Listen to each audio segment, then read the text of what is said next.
Welcome to the Total Soccer Show and a very special episode. Yes, it is the inaugural TSS European Trophy Draft. In this episode, we're going to determine which top European teams will earn the most trophies in this coming season via the medium of draft. Each TSS host will take turns to pick a team we'll think will win a trophy or two, and we'll see what we end up with. My name's Ryan Bailey. Joining me today, my fellow drafter, Mr. Taylor Rockwell. Hello, Taylor. How are you? Hello, Ryan. I am terrified. I am in a different location. I got set up about 10 minutes late. Maybe that's even being generous. And I am slightly terrified of a draft. To begin with, I tend to over-prepare, so I've gone the opposite direction this time, and we'll see if that makes a difference. We'll see if that makes a difference. And your new locale, you are in a place which is featured in my favourite English language sentence of all time. Would you like to hear my favourite English language sentence of all time? I would. I'm confused. Buffalo, buffalo, buffalo, buffalo, buffalo, buffalo, buffalo. I don't. It's too early for me for this, and it's not that early. It's a real sentence. It's too early for all of us for this, and it's midday where it's the afternoon where I am. Is buffalo the verb? How is buffalo a verb? Buffalo's all sorts of things in that sentence, Taylor. You got to look it up. It's a lot of fun. I'll leave you to do that in your free time. Also joining us, returning champion, Mr. Joe Lowry. How are you, Joe? I'm back, baby. When I was in Austin, first of all, it's great to see you guys. When I was in Austin for All-Star stuff, multiple different people, and I messaged you this, but multiple different people came up and were like, oftentimes they just called you the rhyming guy, Ryan. I love the rhyming intros on TSS. Like, he's so good.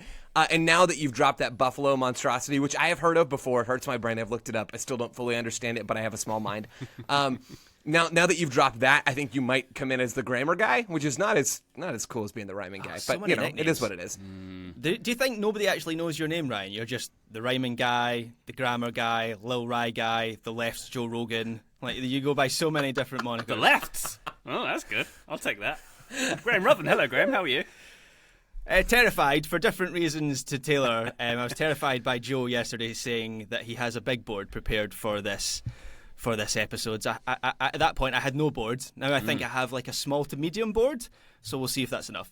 So, Graham, you are now welcome to the world of the draft. You may not have too much experience with it. You'll see that I am actually in a Twin Peaks restaurant. I've hired out the whole section. Nice. I've got a giant board, and I have servers bringing pitchers of very bad light beer for me throughout this experience.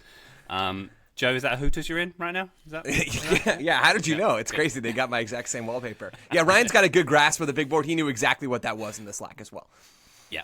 Big board energy over here. All right, before we get to our very exciting draft, let me tell you a little bit about patreon.com/Total Soccer Show. It is the very best way to support this here endeavor. There's bonus video, bonus episodes, and access to our Discord server where all the cool kids are hanging out. Patreon.com/Total Soccer Show. And you can check us out on YouTube. I'm also not at my in my usual recording studio at the moment. I'm very close to the camera. If you are watching us on YouTube, smash like and subscribe. Get tighter. Let's get tighter. Let's get the tightest shot we can on Ryan in Twin Peaks for this draft. Excellent stuff. This is the TSS European Club Trophy Draft. This is in no way related to Extra Time's MLS Trophy Draft, just so you know. This is a completely different and original idea. Right, so the goal of this draft, Joe, correct me if I'm wrong at any stage here, is to get as many points as possible on the board. The only way to get points on the board throughout the season, or presumably towards the end of the season, is by picking teams that go on to win trophies in this European 25-26 season that's coming up. The only trophies that count are league titles, the top domestic cup, no EFL league. Take that, Carabao. Yeah. Not for you. Yeah, how do No. you like that, huh? No. And a European trophy, so a Champions League, Europa Conference League. No other random cups will count in this one, thank you very much. Your Audi trophies and such. Is that still a thing? I don't know. Anyway, Premier League doesn't Summer matter. Series? No, Summer Manchester Series. United. We had a time. yesterday. It was a glorious day. I'm picking Chelsea and retroactively taking that Club World Cup point. So I want to make that very clear up front. Continue, Ryan. Very good. So basically, yeah, league title, the top domestic cup, or a European cup is the way you get a point in this one from your team, and you get 1 point each per trophy. No trophy is worth more than t'other in this draft. There we go. Daniel Levy's pleased about that. Do you remember that discussion we had at the end of last season? Joe's just validated him. Conference League is massive. Always has been, always will be. There we go. Okay, so we're going to have 6 rounds. There's going to be 24 teams in total picked. Do the math there. We're going to do a snake draft, Graham. A snake draft is when you do the in reverse order for the second round, and then you go back again. We're going to decide the order in a second. We're going to draw lots. That's going to be fun. We're going to get to pick one team per round, and we can only pick teams from the top 8 UEFA leagues based on the current UEFA coefficient rankings. So that is teams from England, Italy, Spain, Germany, France, Netherlands, Portugal, and good old Belgium. Lots of Benelux representation in this top 8. We love to see it. All right. Any questions? I have one question, actually. Joe, should I have done some prep for this? Because I'm terrified. No, you're good. No prep. I actually discouraged all 3 of you from doing prep so that I can clean up. That's my approach to drafts. Don't worry about it. It's low key. Nobody cares about this. I care a lot, and I want to win very badly. I'm sure you do. I spent the last 72 hours in Portugal, Joe. talking to people from Portugal, and now you're all in big trouble. Portugal the man over here. Very good. All right, so we're going to draw lots. I'm going to try and hold these up to the camera so there's no cheating. I have 4 pieces of paper. They have 1, 2, 3, and 4 written on them. The first one to be picked, Graham, I'll let you pick a number from these, and there is a name on the back of the number you pick, and that will be the first pick in the draft. Please pick a number 1 through 4. 4, please. That is Mr. Ryan going first. Oh, boy! That's the worst thing that I've ever done. Thanks, Graham. Google's European teams. Right, there we go. That's me. Yeah, Hamburger's still really good, Ryan. Kevin Keegan is going to... Quite the player. I'm hearing a lot of good things about Leon this year. Are we right? Are we right? Yeah. Okay. Taylor, would you like to pick a number between 1 and 3? I'll go 1, please. Number 1 is Graham. So Graham goes second on the board. Joe? I knew I should have got 2. You have 2 or 3, Number Joe? 2. Number 2. Number 2. Look at Joe picking himself. Oh, man. Go. All right. So, I'm in unless trouble. I'm mistaken, the order is me, Graham, Joe, then Tater. Taking up the rear. Getting a double pick in our snake draft. Here we go. Yeah. Now, should we start? Everybody ready? Do it. All right. Do you want to do the Roger Goodell? The draft has now started. Boo. Boo. Yes, I know who that is. Isn't that the rule? You have to boo the commissioner no matter Correct. what? Yes. Has there ever been a commissioner who isn't booed, who gets cheered in that moment? I guess that's why the Super Draft has the conference call, so that owners can't boo him. It's a thankless task, really, being a commish, isn't it, when you think about it? Should we start? Let's start. Yeah, let's start. Okay, with my first pick, Paris Saint-Germain, please. I believe that was always going to happen. If I'm not mistaken, I believe Paris Saint-Germain are Ligue 1 favourites this season. Maybe I'll have to go and sort of get some data to back that up, but I think I might have a point from Paris Saint-Germain winning the league. I think we only get one of their cups. They've only got one cup now, don't they? Okay, I think they're probably favourites for the domestic cup as well, and I'm pretty sure Paris Saint-Germain are favourites to retain the Champions League title. So I'm thinking with that pick, I might have 3 points. Graham, how you feel about that? Yep, they were number 1 in my medium board. I still think they are the best team in Europe, despite what happened to them in the Club World Cup final. Ligue 1 and Coupe de France in the bag, pretty much. Champions League contenders, essentially the same team as last season. It feels like some of the work they're going to do in their squad is sort of round the edges. I think like Randall Kolo Muani could be moved on, Gonzalo Ramos could be moved on. So there might be like a new attacker that they get in between now and the end of the window. I think the only starting position that might change this summer is goalkeeper. There's a bit of speculation around Donnarumma, who obviously was incredible in the Champions League last season, not so good with his feet, which is not perfect for a Lucho team. So I would predict that maybe they have a change of goalkeeper. Lucas Chevalier has been linked with them. He's the kind of Leo goalkeeper, seen as one of the next generation. But other than that, it's the same team, and that same team is still very good. So that's a wise pick. Donnarumma aside, I think I might have done a good pick there. Taylor, I was secretly hoping, Taylor, you would get first pick so that you'd pick like Standard Liège and tell us why it was the most amazing pick of all. No, I had PSG number 1. I suspect my numbers 2 and maybe my number 3 are going to be taken by the time I pick. So Well, the joys of picking 4th, always a good time. Graham, I think that's a fairly perfunctory pick for number 1. How about number 2? Where are you going? So your logic, Ryan, and your number one pick is similar to what my logic is going to be with number 2. Go to one of the more predictable leagues in Europe. You went to Ligue 1. I am going to the Bundesliga. Yep. I'm going to take Bayern Munich off the board. Nobody's going to get near them in the Bundesliga this season. Leverkusen are going through a rebuild. I wish I had this in front of me. Do you know there's a German word for a rebuild? Like Derek Ray tweeted out the other day. Das Rebuild? No, not quite. That would make sense. But it was like overhaulif or something. An overhaulif is an overhaul summer. I'll find it before the end of the episode. But yeah, I don't think they're going to have much competition for that title this year. I've got 2 hits or 2 cups here, the Bundesliga title and the DFB Pokal. I think Bayern are strong favourites for both. And yes, I know Jamal Musiala is out for a lot of the season. That's a blow, but they brought in Luis Diaz. I think Jonathan Tah is going to strengthen them as well. Really interested to see how much better they are than last season, given last year was a bit of a transitional season under Vincent Kompany. But yes, they look very strong, again, at least in a German context. Not so sure how they'll do in the Champions League. They'll make the latter rounds, but domestically, they'll get at least 1 trophy this season. Yeah. Joe, I like that pick. What do you think about them in terms of the Champions League? I mean, they're always going to be Final Four contenders, but they've got, Luis Diaz, they've got some pretty good ingredients at the moment. Yeah, I think they're very much in that top tier, or maybe if you want to isolate PSG in their own tier and then have a bunch of other teams underneath, they're in that conversation as Champions League threats. They are very clearly the correct second pick here. I'm really intrigued to see how Luis Diaz does. I think that's an incredible signing.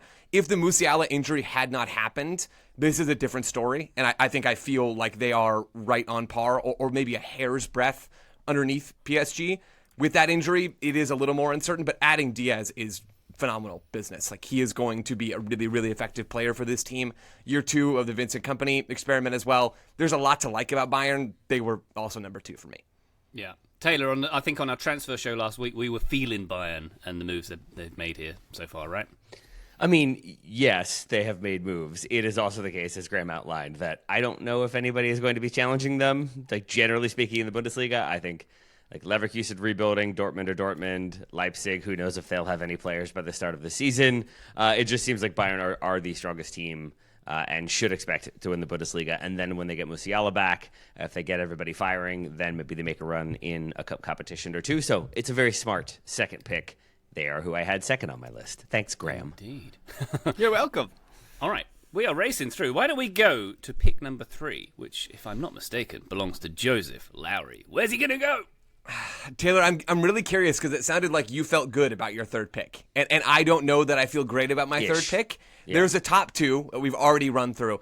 I am selecting Barcelona as my third pick. And here's my reasoning for that. Number 1, they're a really good team, right? 3rd best expected goal differential in Europe's Big 5 leagues last season. We all saw that. Like, they're a very, very good team. They were very close to making the Champions League final. They had a real shot to go all the way in that competition. They win the league. There's a lot to like about Barcelona as a team.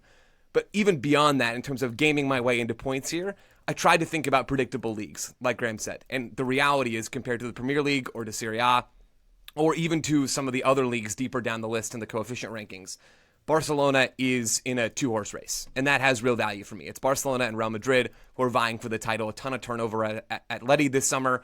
I think Barca are the better bet of that 2-horse race. So I have picked them here over Real Madrid, over some other teams. In terms of incoming deals for Barcelona, they've added Johan Garcia from Espanyol, with Ter Stegen having back surgery. He's going to be out at least until the holidays sort of period.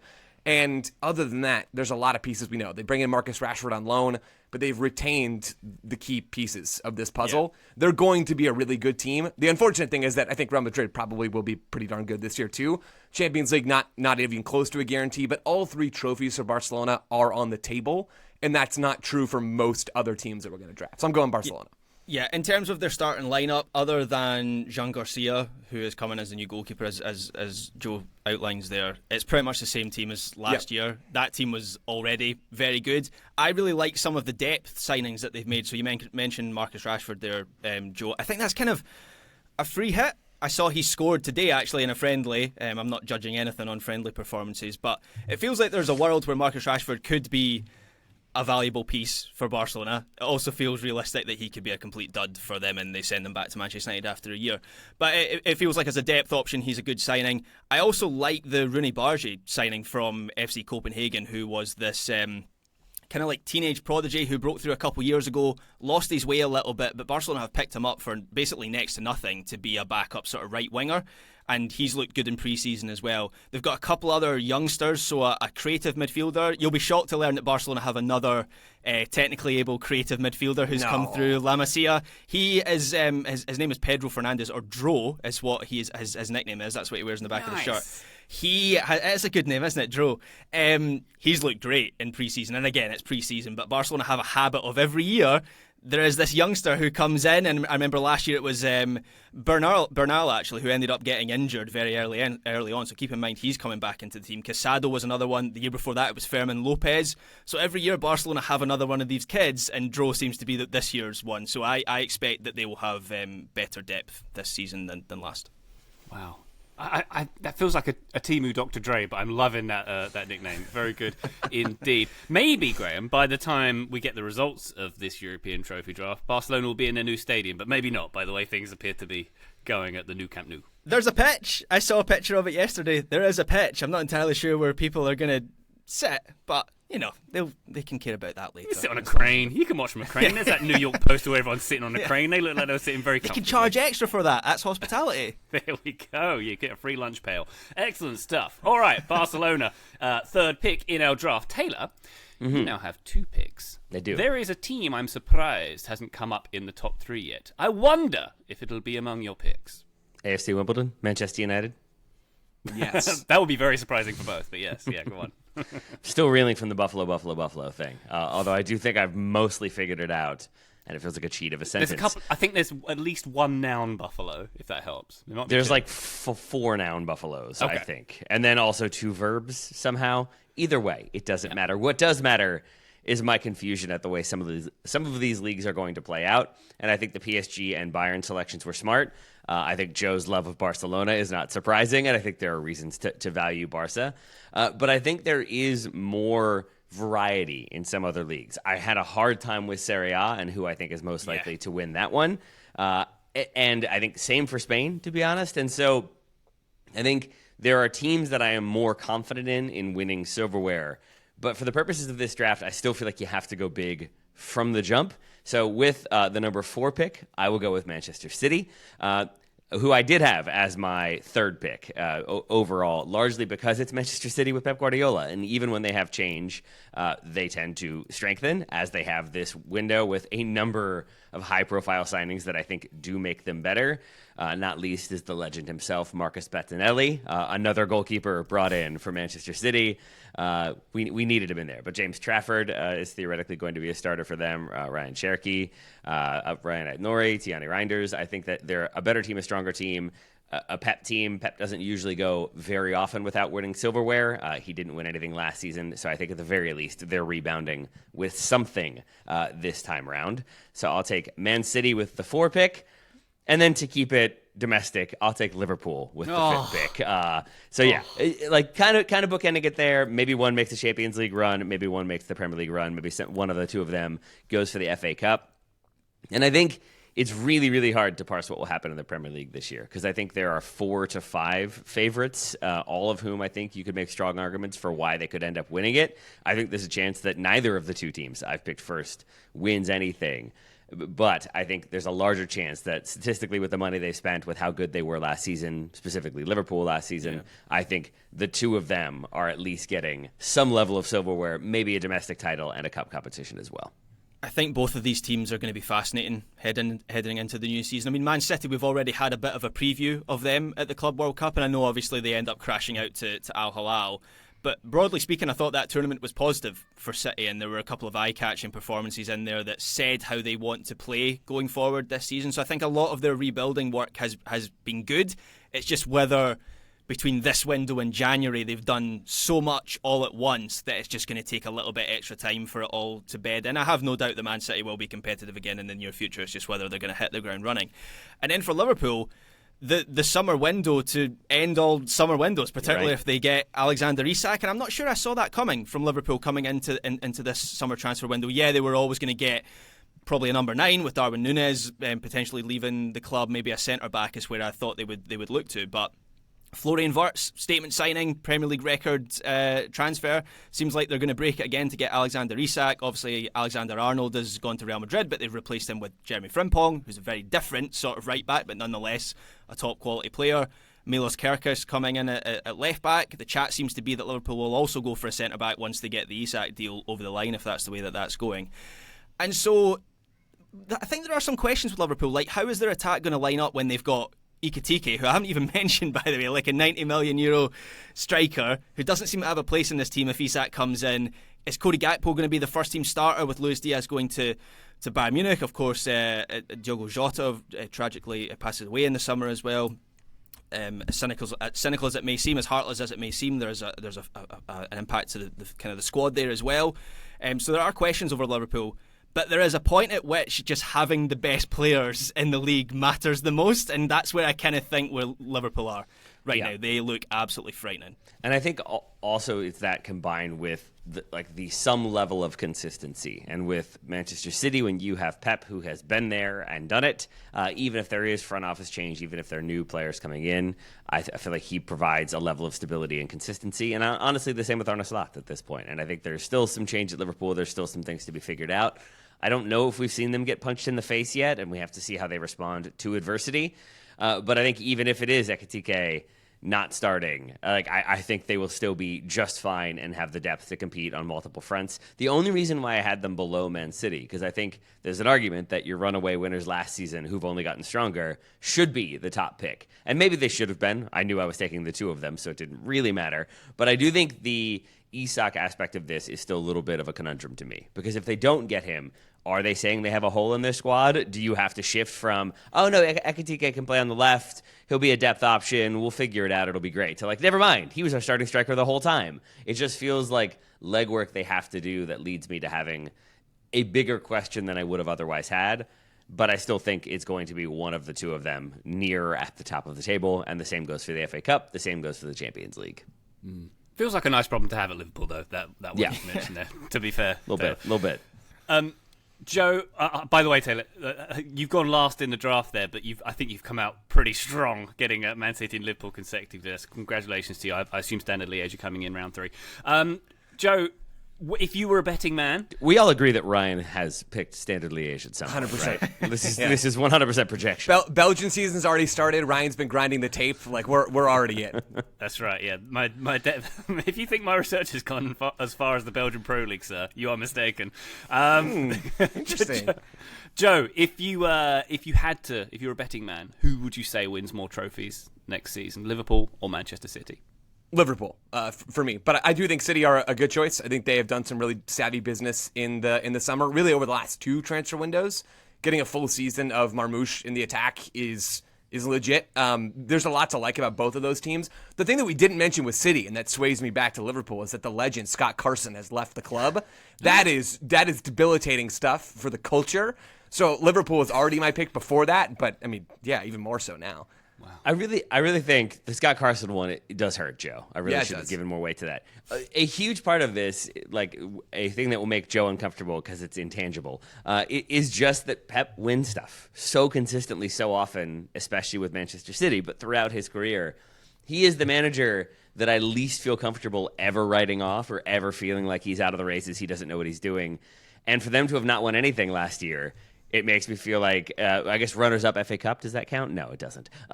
It feels to me like you're going to see a City team coming back with a point to prove, Pep with a point to prove. I just don't think he gets 2 years away without winning any silverware. And that's an intangible and perhaps a silly thing. But ultimately, I think they're coming back in to make a statement this season. Yeah, I think that's pretty smart, Taylor. I'm with you there. Joe, would you like to make your second pick? I would love to. I am going to be the one who dips into a non-top 5 league first. Do I feel great about this choice? No, but to be honest, all of the teams I felt great about are off the board. So here we go. Sporting Club de Portugal is my next pick. Wow, he's good there. They are one of Portugal's big 3, and I know listeners will know a lot of this already. But it was sort of a 2-horse race last year in Portugal for the league title between Sporting and Benfica. Virtually identical expected goal differential. They have won the last 2 league titles, though, Sporting. They won the Cup last year in Portugal. They're in the Champions League this year, so they won't win that. I've gone for a lower ceiling team in hopes of also seeing them have a higher floor, right? That is the question. They're the odds makers' favorite to win the league this season. Yes, they have sold Victor Gyökeres for big money to Arsenal, so they will not have that force up top. They're missing some pieces, but they have added Luis Suarez, not that one. 27-year-old, fresh off scoring 27 goals in La Liga 2 last season. They have a lot of other continuity personnel-wise under Rui Borges, who was appointed head coach last year. We talked about this last season. He was appointed head coach last year as the replacement for João Pereira, who got 8 games on the job before he was fired, as a replacement for Ruben Amorim. So there was some chaos last year. They still won the league title. They won the cup as well. They're favorite to win the league this year. I mean, they are a team that I think has at least 1 point domestically in them. And I don't know that there are many other teams left on the board. There are some, but I don't know that there are many left on the board that I feel as sure of their floor being fairly high. Even with the Gyökeres move, there's a lot of continuity here. Sporting are my next pick. Graham, are you feeling that, or are you a Benfica guy? I'm gonna do it. I'm gonna take Benfica as my Yes! next pick. Are you really? Because, yeah, I am. They were on my. I don't just Sporting. They were Benfica were 2 points off Sporting last season at the top of Liga Portugal. They've lost Gyökeres. They've lost what's his name? Sugo as well, who's gone to Chelsea. I think played a load of games for them last season. And I watched I saw the highlights of the Portuguese Super Cup at the weekend, yes. and Benfica won that game against Sporting, and Sporting just looked like they didn't have a lot of threat. There's no way you're making a serious point on a serious-ish soccer podcast off of a highlight package, Graham. Awesome. No. I mean, I am. I probably shouldn't, but You definitely should. I just think Benfica, they've not lost Pavlidis is still there. I think Pavlidis is kind of underrated, to be honest. He is going to be the most reliable goal scorer in that league this season. And Porto are in a transition. They're not great, so I don't feel great about the competition. And I think Benfica seem to have kept their squad together better this summer. They did. I'll go with Benfica. Benfica is also on my list, and it is a very good pick. Like, I think it is between Benfica and Sporting. Maybe draft strategy-wise, we would have held off on Benfica a little bit, but, never say never. The most important move for Joe's got to get that shade in. Joe's got to get that shade in really quietly, really briefly. Yeah, It wasn't that quiet. It wasn't that brief either. It really wasn't. Is Richard Rios from Palmeiras, the Colombian central midfielder. Yeah. He's come in. I just love Richard Rios. Like, I love his game. I like him a lot. There have been some changes. Stars at Club World Cup. Yeah, very much so. And before that, the summer before, star at the Copa America. So a lot to like about this Benfica squad across the board. There have been some shifts. They've lost to the pronunciation check or Koku. That's not right. That's it. Yeah, he went nailed it. Went to Besiktas. He was an important player for them last year. Man, I can't believe I got that right first try. That's crazy. Beautiful. They've also sent Alvaro Carreras to Real Madrid for that €50 million move. I know Di Maria's gone, so there has been turnover here. To make that very Di Maria, clear. by the way, is a huge loss. Actually, I shouldn't. Yeah, I he was shouldn't, productive last year. Skip Yeah. over that. He was like their biggest kind of creative piece last year. Yeah. So he will take some replacement. But they certainly have a chance to do the double, just like Sporting. So it's a good pick. Wow.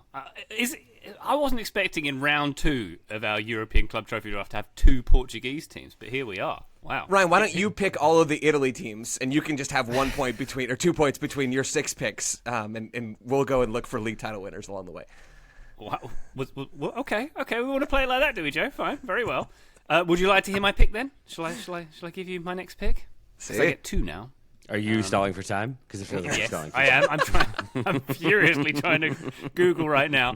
My next pick, and I'm kind of surprised they're still on the board, but I suppose not. Real Madrid, I think I have to go with at this point.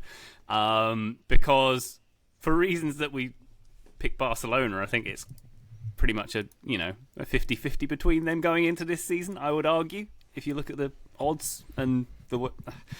I don't know. The silence tells me other people are keeping their powder dry.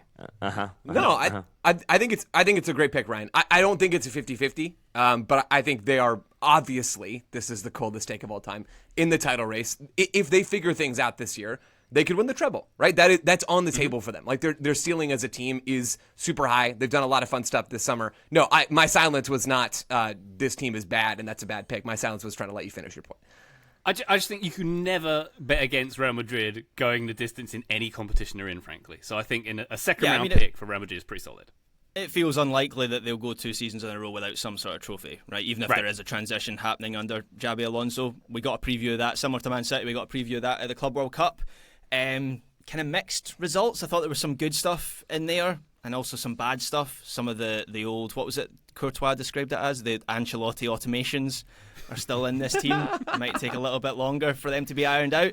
But yeah, I think that's a good pick, Ryan. They were actually 5th on my board. I just went with Benfica for the content. But I still feel good about Benfica. I still think that's a 50-50 flip in Portugal. I like it. Taylor, how are you feeling about Real Madrid going into this season? Not as good as you. Okay. I mean, Trent, Dean Hulson, Xavi Alonso, what's not to love? That's what I say. I mean, it's really just can he get that team figured out and playing the way he wants them to, and get the personnel in the right spots while holding on to the key ones fast enough to stay competitive. I think it's really the timing and how quickly he has to hit the ground running, combined with some of the looming questions that sort of await him or that have already arrived for him. That is my sort of major obstacle when it comes to Real Madrid. Because normally I'm with you. I think it's 50-50. And of late, I would maybe give the edge to Real Madrid. But with some of those questions, that's where I'm a little bit more hazy on them. All right. Well, there we go. Still a good pick. Still a great pick, obviously. Thanks. That's very kind of you. First 2 rounds of the TSS European Club Trophy Draft are complete. We have 4 rounds to go. Things are going to start getting interesting after this break and thereafter. Join us then. Total Soccer Show, welcome back to the inaugural TSS European Club Trophy Draft. That's called a spoonerism and poor broadcasting simultaneously. We go now to round 3. The pick is Ryan. It's me. Oh, gosh. Okay, here we go. I'm going to be bold. I'm dipping into Serie A. Oh, that is bold. That is bold. Please take one of them off the board for me. Which one do you think I'm taking, Graham? AC Milan. Yeah, any of my strategy. Bologna. Yeah, I think Lazio. Atalanta look really good this season. They're not lost their manager or the best player. Sassuolo. No, I'm not taking. I'm going for. I'm going for Napoli for this coming season. I feel like if you're going to take a Serie A team off the board in round 3, it's going to be Napoli, obviously. Which you didn't have to do, by the way. You did no not one's holding on to my head. You're quite right. But I've done it anyway. I feel like Real Madrid and Napoli is a pretty good one-twofer. I'm probably not going to rate their chances in Europe this season, but domestically, and we are including the Italian Super Cup, of course, Joe, right? Yeah. Right. Top domestic cup. Do I know the name of it? I don't think it's that one. No. It's not that one. That's fine. No, it's a Coppa Italia. No, of course. Yeah. The Aramco Invitational, I think is what it's known as these days. Heavily. Yes, I do quite fancy Napoli, obviously, to retain the league title, because I think Inter Milan are probably going to be in rebuild mode at this point. I can't see any other key contenders. Maybe it's Atalanta. Maybe it's one of the other sort of teams knocking around the top 4 last season. But I feel like they're the strongest contender for the title, and ergo hence, therefore, Coppa Italia too. What do we think, Taylor? Yeah. You liking Napoli this season? I like that you went full on architect from the Matrix there for a brief period of time. I do. They were my 7th team, I think, on my list. I think they're the one that I would feel most comfortable in when it comes to Serie A. Who knows if they'll be able to repeat? Always a big challenge, especially in Serie A. But given the relative weakness of a few of the other potential title challengers, I think they have the most stability and consistency and strength, and we'll see how they continue to strengthen as the window draws to a close. But yeah, I think that's a really good shout, Ryan. I was hoping they would still be there with my next couple picks, so curse you. And the reason why I've sort of stayed away from Serie A, and I think all of us have stayed away from Serie A until now, is beyond Napoli. Like you said, what team did you say Ryan is in rebuild mode? Inter Milan. Inter? Yeah. You could apply that to basically every other top team in Serie A this moment. Juve are in rebuild mode, or at least they want to be in rebuild mode. They're struggling to get rid of players to then allow them to be in that mode. AC Milan under Allegri seem to be in rebuild mode. Roma are going to be interesting. I think Roma are like my sleeper pick to be competitive this season. Some of their signings look quite good. Gasparini's come in as the manager, but for them to go from where they were last season to being like a team that could feasibly win the Scudetto is going to have to be like a massive leap. So as much as I think Roma are going to have a good season, they're still not on my board, because this is about trophies and I'm not convinced they're going to win a trophy. So yeah, that's the big factor with Napoli, as the rest of Serie A is looking like a big bowl of mush. Graham, what's the Antonio Conte protocol for second season? Is it third season explosion? Because usually it's first season out the gates good, second season okay, third season everything dies. Is that Mourinho? Mourinho's third. Mourinho used to be the 3-season cycle. Conte is often 2-season cycle, so we'll wait and see. And at Spurs, it was a 0-season cycle for Conte. But yeah, we'll see how that goes. I think that like De Bruyne coming in, as much as I was sort of critical of him last season and saying he'd lost his legs a little bit, I think as much as I don't want to lean into cliche, going from the Premier League to Serie A is going to benefit him in that regard. So I think he will have a bit of a career renaissance. And it seems like Napoli are going to make like a big signing between now and the end of the window, whether that is someone like Darwin Núñez, who they've been interested in. They've been interested in Alejandro Garnacho. They've been linked with loads of wingers. That seems like an area that they want to bring someone in. Noah Lang has come in who can play there, but nonetheless I think they want like a tier 1 winger or attacker, and so I think that could strengthen them further before the end of the summer. Okay, very good. I've got PSG, Real Madrid and Napoli on the board at this point, feeling pretty good about that. Graham, you have Bayern Munich and Benfica. Who are you adding? Okay, so this is where we're getting into Squeaky bum strategy. time. Yeah, so I'm between two teams here. Say them both and tell us why they're so good. One is a pick. One is like a specific pick to win a competition, which feels higher stakes than the other one, which is just like a good team who could potentially win others. Because I went with Benfica, which felt like a team specific to win a competition, I'm going to go with a broader pick, and I'm going to go with Chelsea, who I think have made good signings over the summer. I don't know how much stock we should put in the Club World Cup, but obviously they were impressive in the Club World Cup, particularly in that final against PSG. And with Chelsea, Taylor, you said with Pep, he just wins stuff. Chelsea are kind of like that as a club, where even in times of struggle and transition, it is remarkable how they just always win silverware. Like repeatedly, they always get a trophy most seasons. I know that's contradictory. Are you trying to tell me that Roberto Di Matteo, Champions League winner, is not an institution, is not a legend in the making? No. Avram Grant, Champions League runner-up. You don't feel like that was the model of consistency and stability? But possibly not. Man, Avram Grant, I'd kind of forgotten about that one, to be honest. So yeah, Chelsea are just remarkable in that sense. Even when they're not very good, they tend to challenge for trophies. And actually, the fact is, I think they are pretty good at the moment. I think João Pedro's a really good signing. I think Jamie Gittins is a good signing. There's a chance that they do a Chelsea and they kind of muddy the waters further between now and the end of the window in a way that they don't need to. Like someone needs to stop them from themselves at this point, where Jaro Hato's coming in, Javi Simons is coming in. Like there is a point where there is probably too many options, but right now I feel pretty good about Chelsea. If not winning the Premier League, I think that's probably a stretch for them this season, but I think they'll be competitive for the FA Cup and maybe even the Champions League. Yeah, so that was my question with Chelsea, Graham. I had them sort of shortlisted, but you've categorised them as a general pick, and my concern is it's probably just the FA Cup that they're going to be possibly gunning for. But I mean, we've just come out of a knockout tournament where that seemed to suit them pretty well, and they had the options to combat PSG. So I don't know, maybe they parlay that into the Champions League this season. Obviously, that would be a big step forward, but we've seen that sort of thing before from them. But how do you come back from the honour of your lives, as one of the Trump children described it, as being on the stage? Well, you can't. Everything is downhill from now on. Yeah.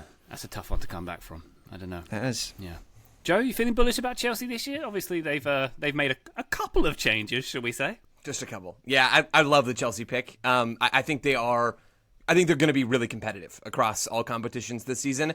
I have stayed away from England for the same reasons we've detailed with Italy, and why most of the English teams are a little bit further down on my board is because I don't think I have a great sense of how all that stuff's going to play out. Not that I've got a great sense of how most of this stuff's going to play out, but Chelsea were very, very impressive at the Club World Cup. They were quietly really good last year in the league. Like they had the exact same expected goal differential as Man City, tied for third in the Premier League in that regard.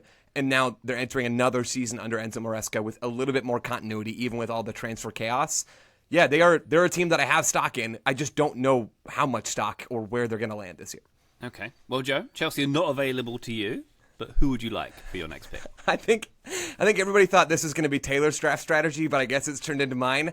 I am going for another team outside of a Big Five league, and I'm going to Belgium, where I'm going to select Club Bruges. I don't know why anybody thought this would be my strategy, especially with my lack of preparation. I always felt like Joe was going to be the one to be like, according to Opta data, like this team is statistically the most likely to do this. Yeah. Taylor's never gone for under the radar data, picks Joe. from random. I'm about to do a full on dictator mode when it gets to my picks, so we'll see how that goes. But until then, all right. So Club Brugge are my pick. They've won 6 of the last 10 titles in Belgium. You don't need Opta to tell you that. They were the runner-up last season in Belgium to Union Saint-Gilloise. I think that was pretty good, actually. Much better than my Turkish pronunciation earlier. They're the odds makers' favorite to win the league this year. They are about to be in the midst of a Champions League qualifying series against Salzburg. If this is not true, it's Graham's fault, but Graham specifically told me that he knows for sure that if they lose that, they will drop to the Europa League, which I actually now I'm hoping happens because they would have a shot to do a pretty deep run in the Europa League versus in the Champions League. We've seen that tie versus Man City play out one too many times for my liking. The domestic double either way is on the table for them. The league season's already started. They've got 3 points through 2 games, not the best start, but they have a really talented squad relative to the opposition. They've had some moves out, so they've lost starting left back Maxime Decouper to Brighton for £20 million or 20 million euros, excuse me.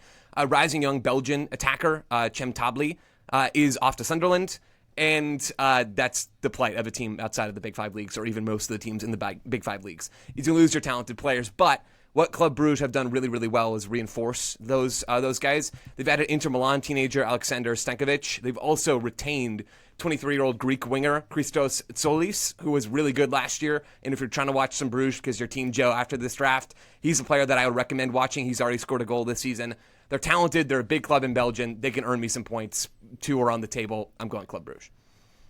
Nice. I like it. Yep, seems like a good pick. The only reason I doubt that pick, Joe, is so Union because no one knows anything about the Belgian league. Is that why? Saint-Gilloise. That part of it, Taylor. The other part of it is while they won the title last year, they have lost quite a bit of talent. Franjo Ivanovic, who was like one of their best centre forwards, who's it's gone to Benfica. That's funny for 25 million euros.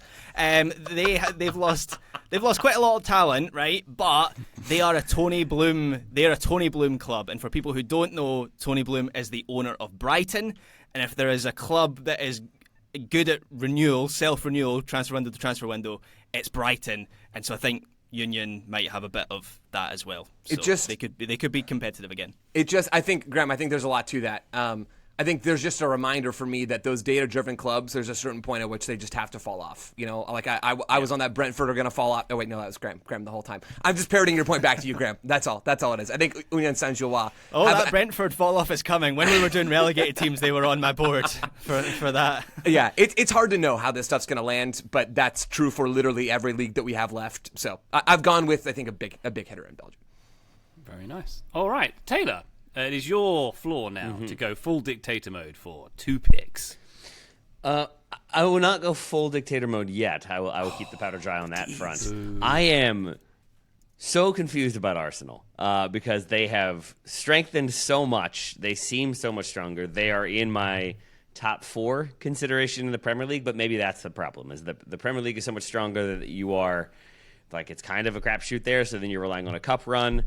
I don't know if I'm going to end up touching Arsenal. We'll see. The first club I will go for, though, is the remaining one in Spain that I would feel confident in, and I will take Atletico Madrid. I think with Real Madrid having the need to figure some things out that they will have to figure out, Barcelona, I don't know if they're going to be able to register like 4 or 5 of their players, and I think there's just so much chaos there potentially. They always seem like they are due for a meltdown, but then a rebuild, but then a meltdown, but then a rebuild at the same time, all in the same season, sometimes all in the same week. It feels like Atleti can be the benefactor of that stability that Diego Simeone brings. I think it takes a little bit of time, but you can reach that point where it's just like backs against the wall, we're all pulling together, we're all kind of scrapping for every single thing, and I think that can be very much to Atletico's service this season, given the potential issues with Real Madrid and Barcelona, issues in quotes, because who knows how big those will be. But I also feel like they've done some smart business, not least of which was, I guess, it's Chelsea who are parting ways with João Felix. But either way, to not have João Felix involved at all makes me very happy for Atleti. But like Antoine Griezmann returning, I think brings a level of consistency and stability and attacking output that I think, like, if he had gone, I don't think he is an every game starter for them. I don't know if he is going to be the top goal scorer for them. But I think it just gives them a measure of stability, a measure of consistency at a time when, say, they get rid of Saul. And I think that is a strange one, that he has been very public in his frustrations with that club. I think there are reasons why they might not be as strong in periods. But I think overall, compared to, some of the other flux in Spain, I think Atleti have a chance to, at the very least, go to like a Copa del Rey final. Yeah, I think Atleti are really interesting this summer because of all the rebuilds that have happened across Europe, Atleti have had one that's right up there in scale. And on paper, it looks really good. Like, they have got a lot younger since the end of last season. So Saul, who you mentioned there, Taylor, he's gone to Flamengo. Rodrigo De Paul has obviously gone to Inter Miami. Azpilicueta has left. Axel Witsel has left. Angel Correa has gone to Liga MX. So there's a lot of Samuel Lino has left as well. So a lot of renewal there. They've had a lot of success in pushing players out. And they've signed a lot of players as well. And a lot of those players are like, I think Alex Baena is a great signing. His creative numbers for Villarreal have been excellent over the last couple of seasons, and Atleti have needed creativity. And to that point, they brought in Thiago Almada, whose world tour continues with this transfer. But we all know how good he can be. And even for the clubs that he's played for in the last, year or so, he's been good for those clubs. David Hanko and Ruggeri coming in, I think, are going to be the new wing-backs. So that points to them using that system again. And then, of course, there's Johnny Soccer, who has been brought in to be the kind of anchor. By the way, the disconnect on Johnny Cardoso between national team discourse and club discourse is absolutely wild. I read a Marca piece just like 2 days ago. Actually, it wasn't a Marca piece, it was an Opta piece about how he could potentially be the most important signing in Atleti's like recent history. And this is the player we watch for the US and we think is rubbish. So like, yeah, there's reasons why that is the case for the US. But it's a really interesting summer for Atleti. I have just been burned by Atleti in the past where they have made a lot of, particularly with attacking players. Like, I don't know what it is about Simeone, but he signs attackers who don't tend to take root. I've been stung by players like Jackson Martinez in the past who I thought was going to be excellent for them. So until I have the evidence that they've got something real, I'm not going to believe they've got something real. But it looks good on paper. All right. Taylor, you have another pick. I do.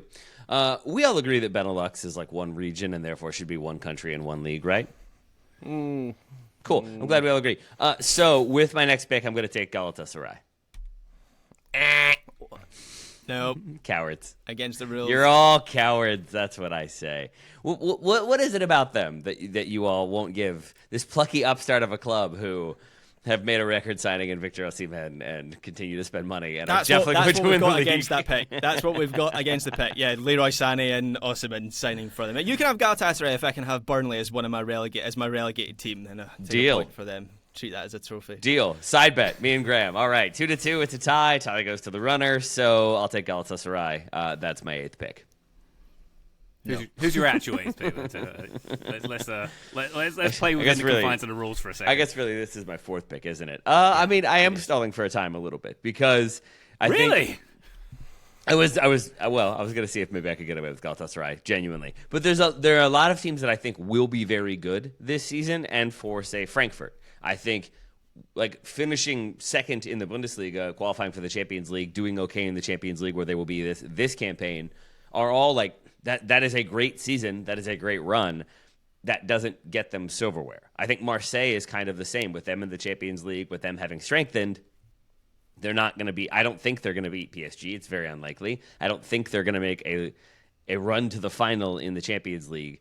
So it's weird to rule out certain teams that I would feel very strongly in or feel like could have very good seasons. It is also very strange to still have Arsenal on the board. It's just that then it requires them to kind of beat one of the other teams I've already taken. I do think they're going to be really good. I'm trying to talk myself into taking them because I don't. You know what? No, I'm going a different direction. I'm going Roma. Let's do it. I know it's a big jump. Whatever. We'll see how it plays out. But I think for reasons we've already outlined, I had Napoli as the team most likely to win Serie A. But after that, it is a big question mark for me because I don't like what Juve are doing. It feels very much like they are positioning to be okay, but in a position to rebuild next summer. I have some concerns about Milan and their stability and how they're going to figure things out under Allegri and how many players are going to kind of fall by the wayside, how much change there will be. Atalanta have lost their manager to Roma. Inter have lost their manager and I think already looked like sort of long in the tooth at the Club World Cup. They may bring back a number of those players. They may end up being just fine, but there is enough sort of uncertainty about a number of Serie A teams that ultimately I look at a club like Roma, who will be in the, I believe, Europa League. And I think under Gasparini, a very established, very successful manager who I think also knows exactly what he wants his team to be, and really, like, I just think he's a firm hand, even if he is a new hand for Roma. I think they've also done some business, and I think they're in a position where maybe it's a Serie A challenge, but maybe it's a deep run of the Europa League where it's sort of more of a mixed bag there. I like what Roma have done, and so this is more of an optimism pick than anything else. There's two signings in particular that I love that they've done. So one of them is Wesley, who we spoke about at the Club World Cup, who's joined from Flamengo, kind of a right-sided wing-back or right-back. He's basically an entire right wing on his own. And then the other one that I like, who has incredible upside, is Evan Ferguson. Yep. Now, Evan Ferguson has lost his way a little bit, wasn't great at West Ham, has been injured a lot over the last year. I've seen a bit of him in pre-season, just the random games that Sky and Premier Sports have shown.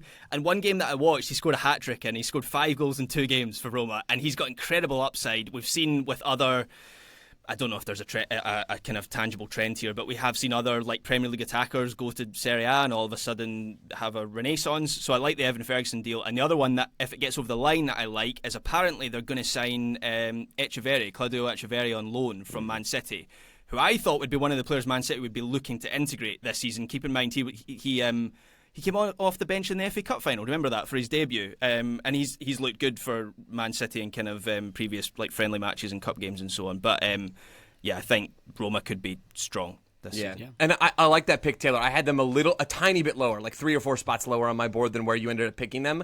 But one of the reasons why I like them a lot for the purposes of this draft is that they're in the Europa League, unlike some of the other Serie A teams that are in the Champions League. And I guess I'm going to sort of transition us into my team because I am picking.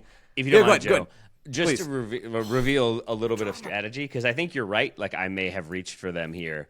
But I think when you are on the ends, so you have to kind of recognize that you're not going to have a pick for quite some time.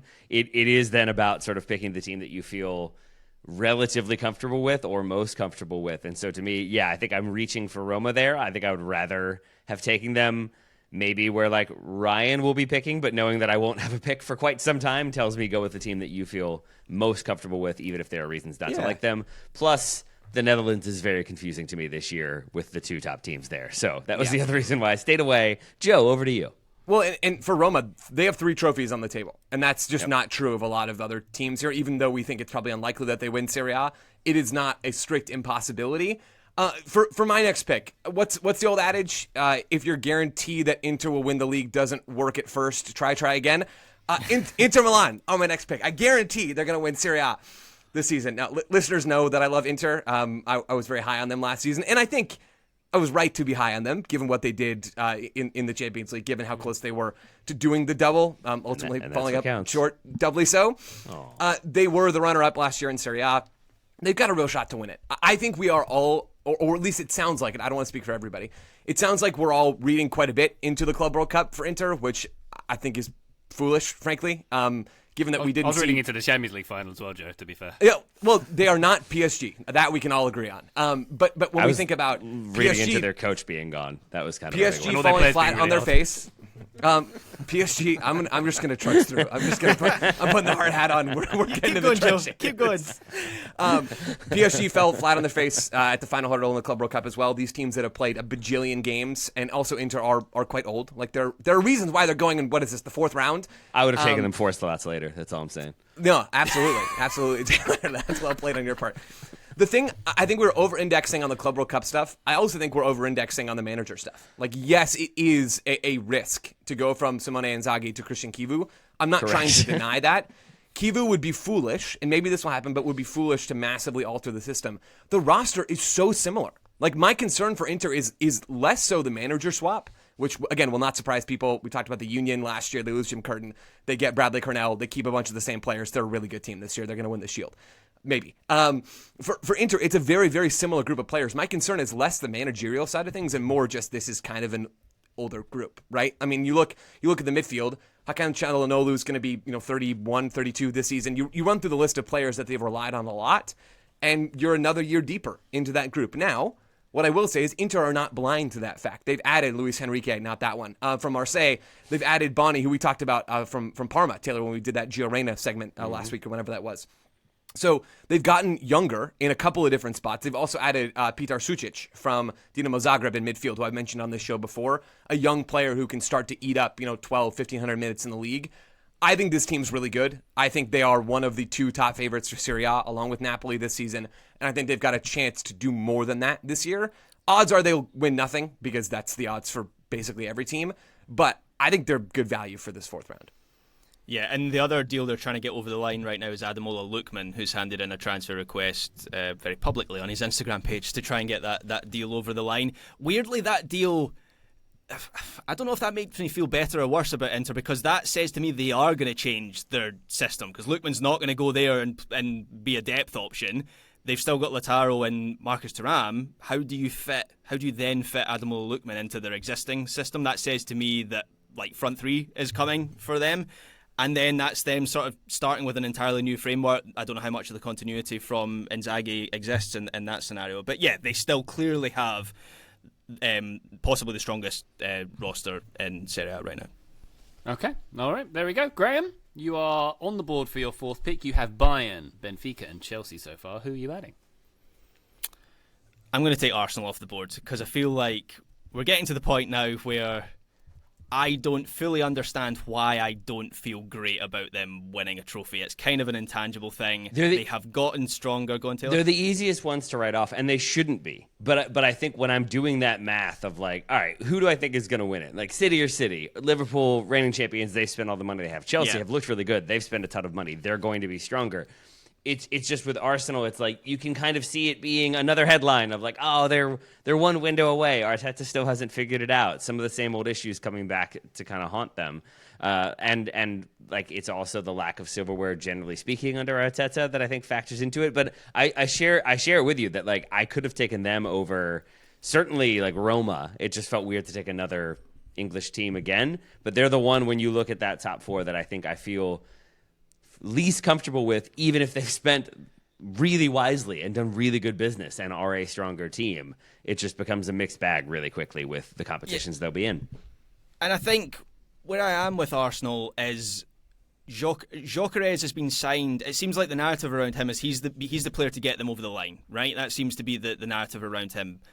He scored 58 goals for Sporting last season. For him to do that in the Premier League this season is going to have to be still a big. I mean, he's not going to score 58 goals, but even to be a consistent goal scorer is going to have to be a big leap up. And I saw an Opta piece looking at Portuguese league strikers who have moved elsewhere in Europe recently.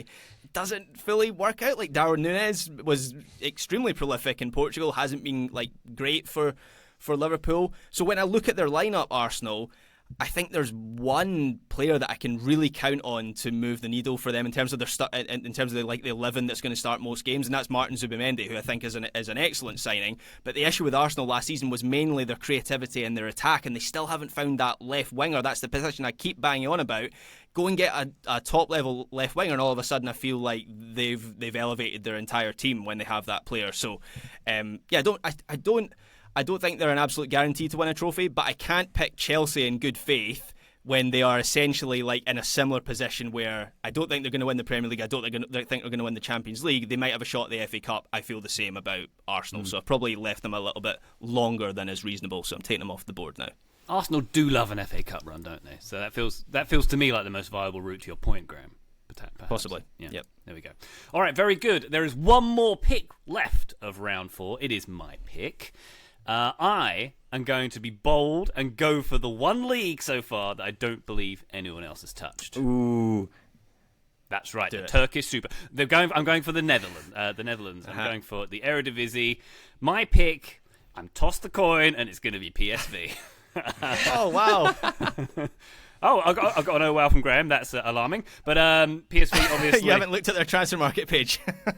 And who is left over the summer? They have had quite a lot of people leave, granted. They still got Peter Bosz. They made some good. They made some interesting signings, at least. Plie and Sildilia from Gladbach. Ruben van Bommel. They've got a Van Bommel on board.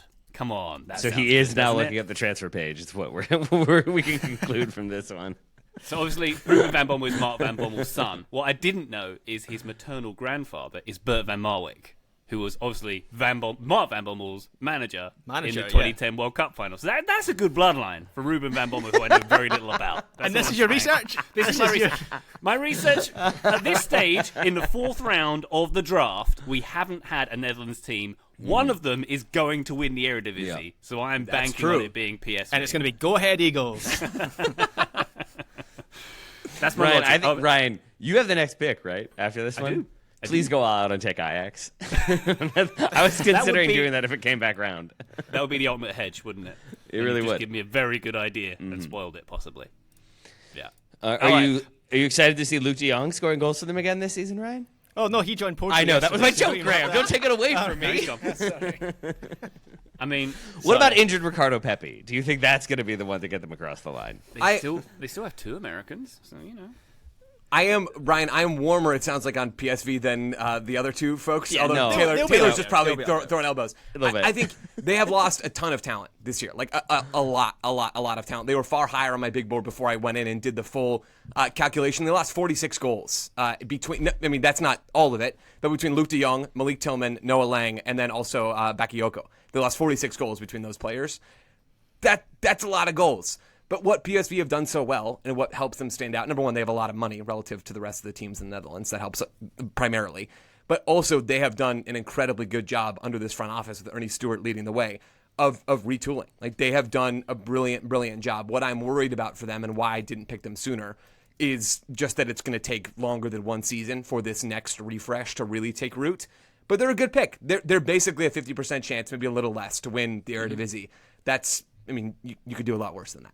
I would hope so, Joe. And I did look at Ajax as well, who have a lot of outgoing players too. Jordan Henderson's gone. How are they going to cope without Jordan Henderson in Amsterdam, frankly?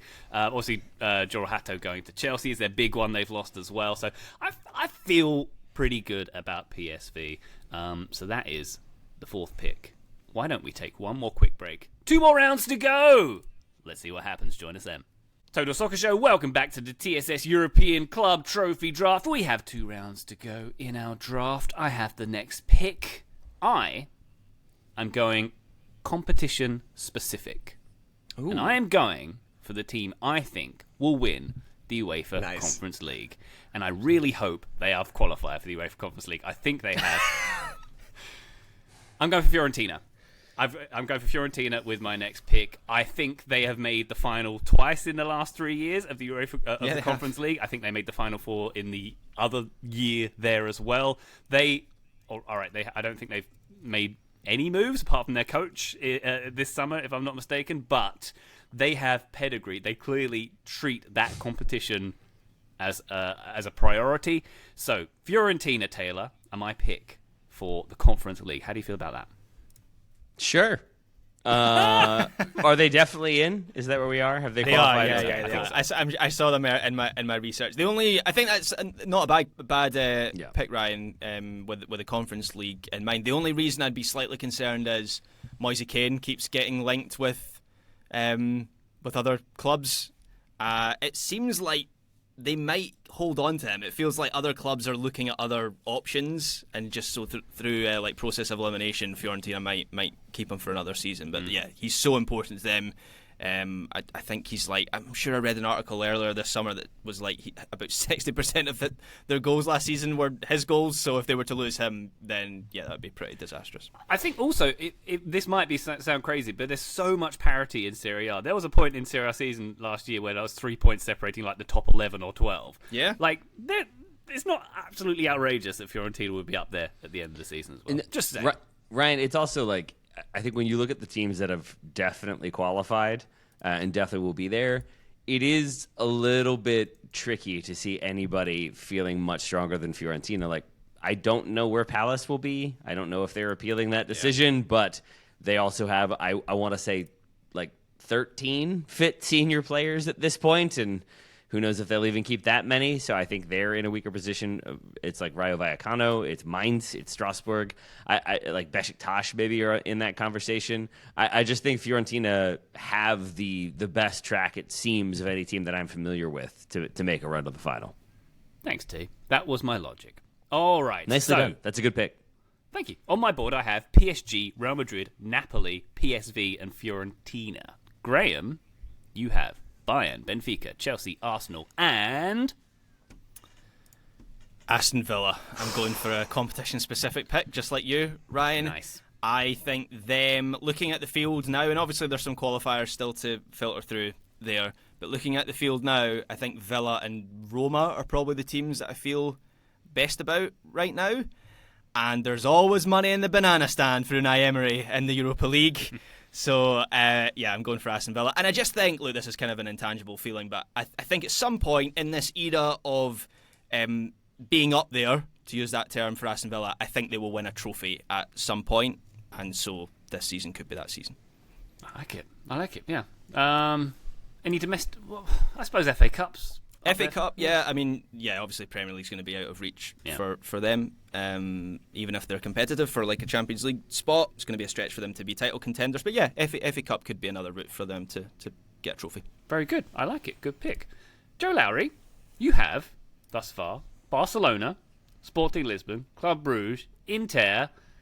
It's almost a hipster list, I would suggest, at this point. But who's going to be fifth?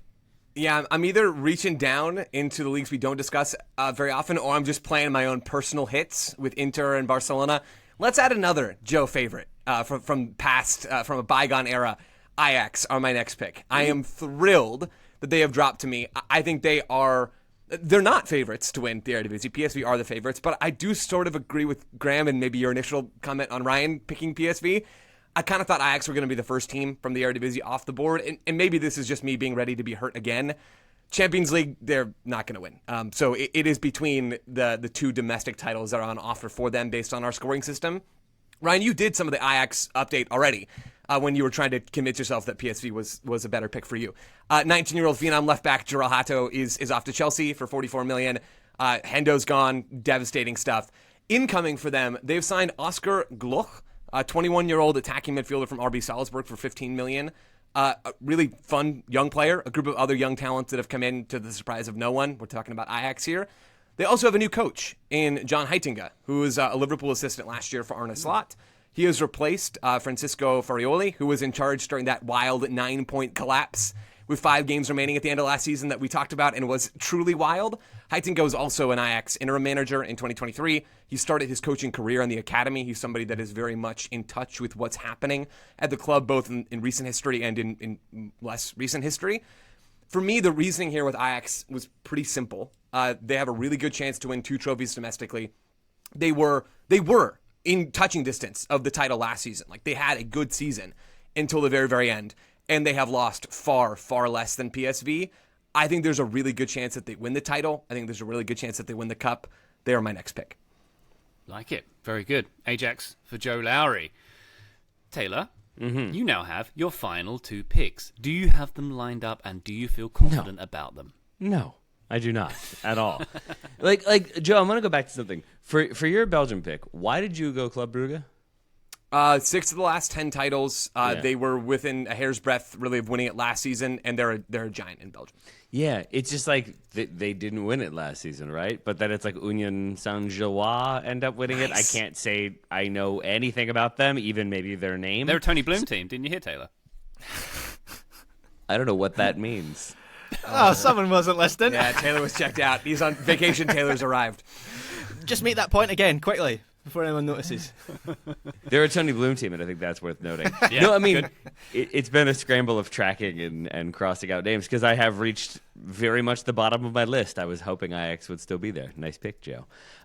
So, I mean, I think then, like, I feel like domestic, like, contenders, we've really crossed a lot of names off. I'm going to Serie A. I'm talking this out on the fly. Like, if you go to Serie A, it's what, like, Milan and Juve are the two major ones that feel like they could be in the conversation. About Pisa this season, Taylor.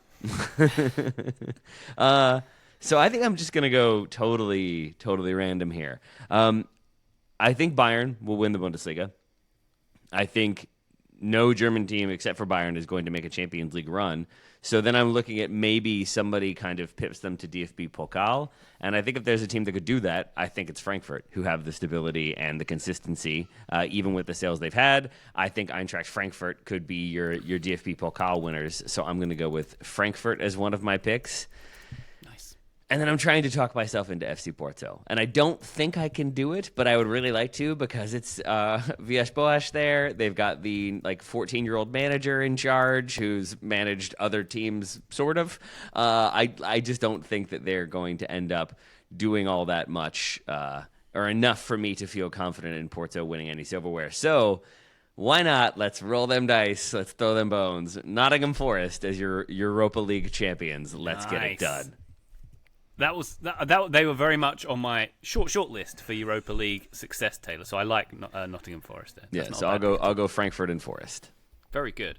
So your 6, Taylor: Man City, Liverpool, Atleti, Roma, Frankfurt, and Forest. That feels strong.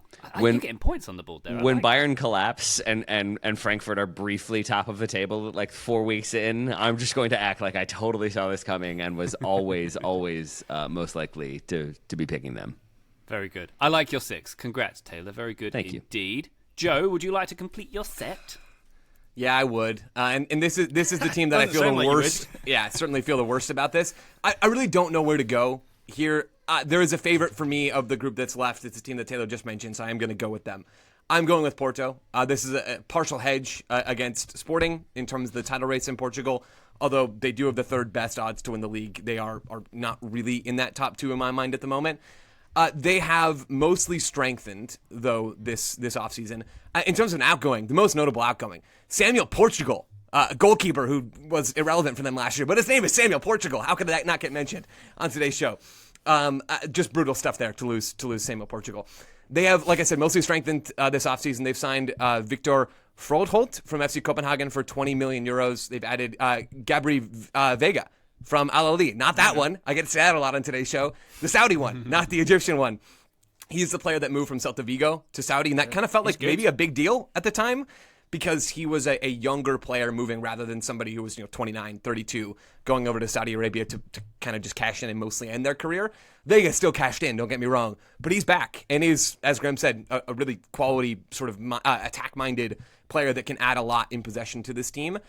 Porto, managerial-wise, I just mentioned Ajax's manager from last year, Francisco Farioli. He is their manager. So let's just hope the last 5 games were more of an anomaly than a regular thing. I'm going with Porto. The last reason that I'm picking Porto in this bunch is the fact that they are, this season, in the Europa League, not the Champions League. Unlike, if my research is correct, the top 2 teams in Portugal. I think they have a chance to win the Europa League in the way that neither of the Portuguese teams that Graham and I have picked so far have a chance to win in Europe. I think they're one of the favorites to win the Europa League, and the fact that they've got a chance, even if it's not a huge one, at the 2 domestic trophies means that they have 3 sort of on offer, and that makes me happy. So I'm picking Porto as my final team.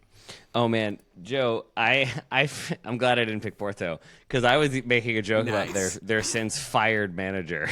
No, as in your reasons are much stronger than mine. Mine were rooted in Martin Anselmi still being their manager. He was the child that I was alluding to. He was fired after the Club World Cup, so they have an even younger manager in there. Maybe that changes everything, Joe. But either way, I think hedging is a good way to go.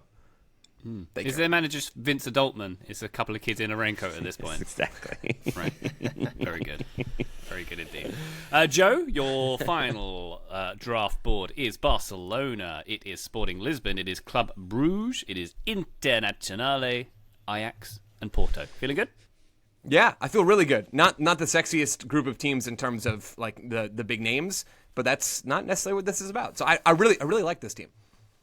Yeah, excellent. Me too. Good stuff. Graham, one more thanks. pick. Where's it going? I don't feel great about any of these at this point. So I was kind of tempted to go for Spurs, but I'm not going to for 2 reasons. Man. One, they're Spurs. No, they've got their trophy out of their system now, so it'll be another 16 years. No, I've already got 2, actually got 3 Premier League teams, so I feel like I'd be kind of lessening my percentages there. And also, I'd feel much better about Spurs if they weren't in the Champions League and were in the Europa League. So if I look at, they're not going to win the Premier League, they're not going to win the Europa League, that leaves the FA Cup.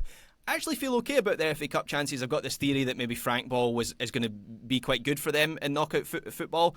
The counterpoint to that is Brentford tanked the FA Cup and the League Cup every single season under Thomas Frank. So I don't know, that could go either way. So I'm going to stay away from Spurs, as much as I think they will actually have quite a big upswing this season.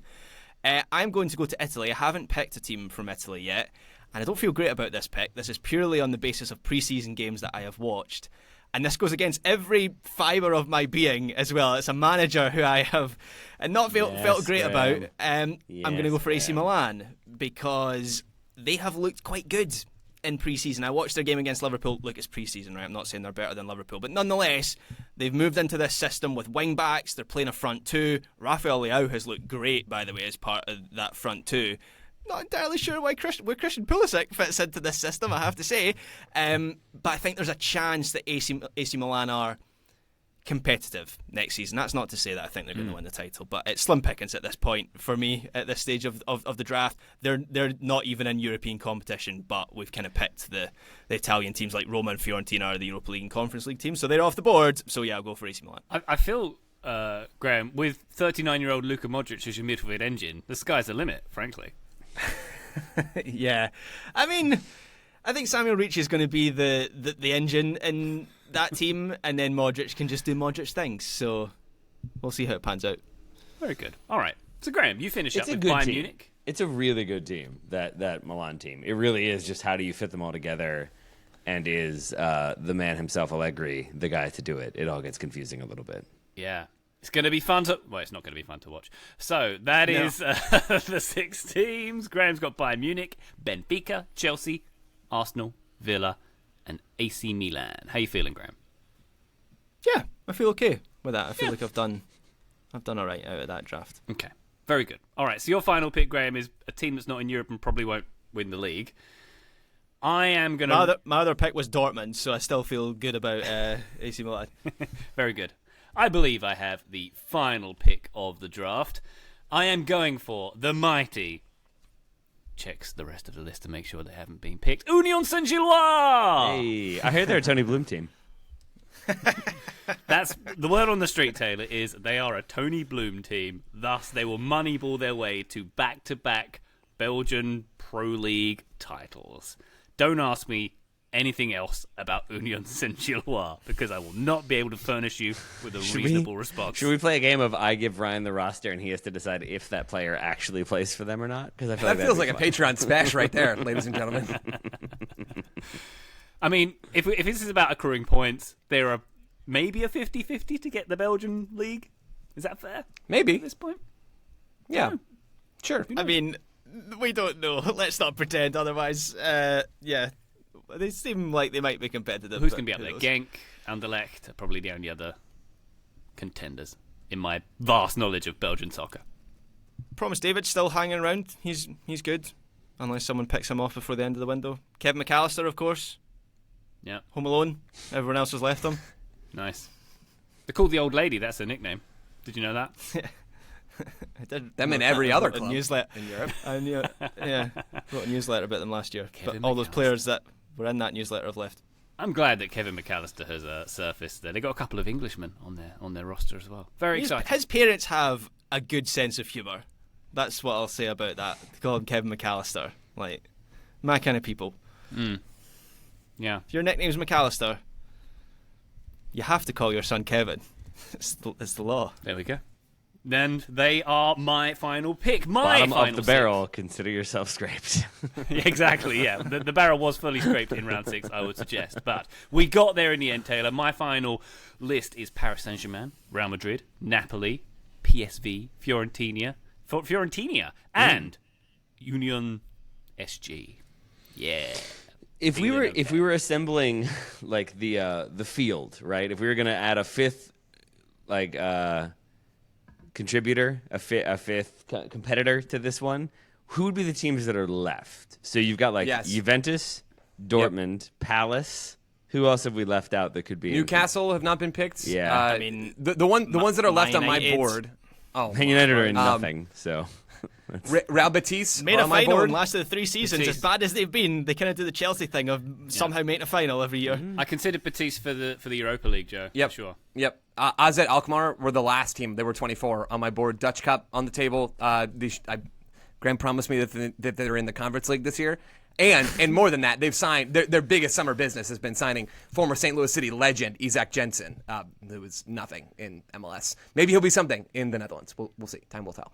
Wonderful stuff. Who else? Anyone else we've left off the list here? Marseille, maybe. Yeah. They were not on the list. They're in the Champions League, right, this season. Yep. See if they were in Europa Yep. League, I'd feel better about them then. But they're not going to win Liga, and like as PSG are in the Coupe de France as well. So yeah, it might be tough for them. There we go. All right, listener, that was the inaugural TSS European Club Trophy Draft. We hope you had as much fun as we did compiling it. Let us know who you think has got the strongest roster in our Discord. You can access it, patreon.com/TotalSoccerShow. Go check out the Discord, say hi, judge us as you will, and you can also get bonus content there. But for now, Taylor Rockwell, thank you very much indeed for buffaloing your way through this wonderful sneaky draft. So it's the buffaloes that are afraid of being bullied by buffaloes from Buffalo are bullied by buffaloes that are afraid of being bullied by buffaloes from Buffalo. That is the sentence combined, using the words that should have to be in there that make it an actual sentence. That's a good explainer. I'm surprised it's not a lyric in Ironic by Alanis Morissette, seeing as how that one plays out. But there we go. That would be... I need Ryan's rendition of Ironic by Alanis Morissette, but every word is just buffalo. We see how it goes. There we go. Joe Lowry, thank you very much. So good to have you back. Thank you for drafting with us. Yeah, this is fun, guys. Thanks. And Graham Ruffin, a pleasure as always, my good man. Thank you very much for your drafting services. Thank you, Ryan Bailey. Listener, thank you very much for joining us on this here pod. We'll be back on the feed very shortly indeed. But for now, bye.